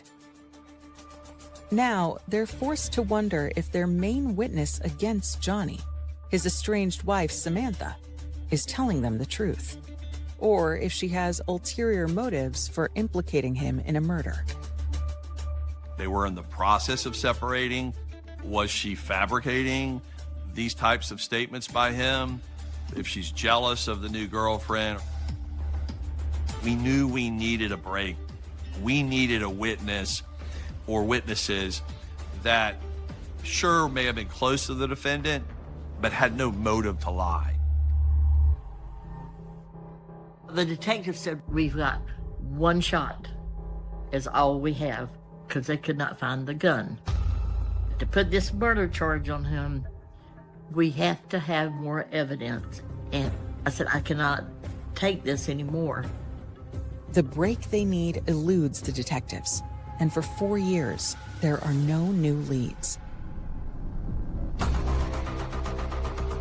Then, in 2016, a man named Mike Carroll calls police, saying he's been too frightened of Johnny Johnson to say anything, but has finally found the courage to speak up. He tells investigators that on the night of the murder, he received a phone call from Johnny. It was the wee hours, 4 or 5 in the morning, and Johnny Wayne Johnson told him he messed up and he needed some help cleaning something up. He told him he had dumped Sherry in the woods, that he wanted help finding ways to hide the remains. Of course, Michael Carroll refused. So that was the critical piece, the final piece. After 4 years investigating the murder of Sherry Prather, authorities have finally found the witness they need. On November 18, 2016, armed with the account of a man who says he was asked to help dispose of Sherry's body, investigators bring Johnny Johnson in for a critical round of questioning. Our goal is simple, and that's to get a confession. So we brought him in to homicide. Johnny, do you remember a detective talking to you 4 years ago about the girl that was missing from Boots and Bottles? Yes. Yeah. And I took him to where I dropped her off at. Yeah. Do you remember her? Yeah. I've been keeping up with the story in hopes that y'all catch the person who does it. Now, we were fairly confident that a confession probably was not going to occur with this individual because he has told so many lies, but we still tried. Not being honest, Johnny, Yeah. but you got to explain your side of the story. And I have been. I dropped her off on Trout River. But you didn't. I did. You took her to Braddock Road. No, I don't know about Braddock Road. Yes, you do, Johnny. It's right there. It's right there. You've been down it several times. As the detectives started presenting him with the case and questioning him what occurred, they said, look, we know you're lying. I done told you. That's not the whole story. It is the whole story. That's all I know, and I didn't do it. You can believe what you want to believe. I did not do it. I swear on my father's grave. Just denials. I didn't tell him that. I didn't tell my girlfriend that. I didn't tell my wife that version. I didn't tell her anything. It was a multitude of denials throughout his interview. Can I go home? No, you cannot. Why is that? Because I'm charging you with murder. I didn't do murder. Well, I'm charging you with it, and we can prove it, Johnny. No, you cannot, because I didn't do it. He stands up the minute they walk out of the room, and he bangs his head on the interview table.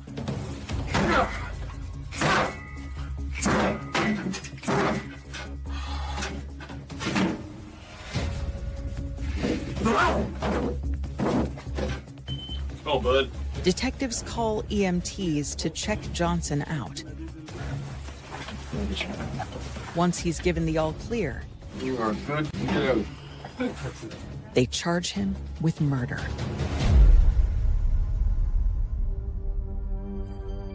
As prosecutors prepare to bring Johnny Johnson to trial, his lawyers approach them with a plea offer.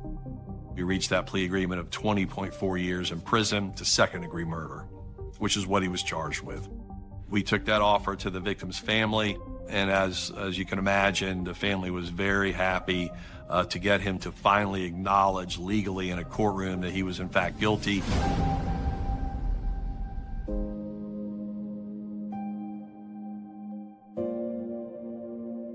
I looked at Mandy and she said,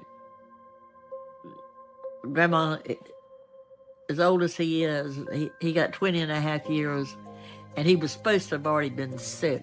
She said, he'll never live to come out of there. The only thing that I felt was I did feel a little relief knowing that he wasn't out there and that he couldn't do it to anybody else and ruin anybody else's family. But at the same time, it's like you put my family through a lot, and in our minds, like the sentence that he got wasn't enough.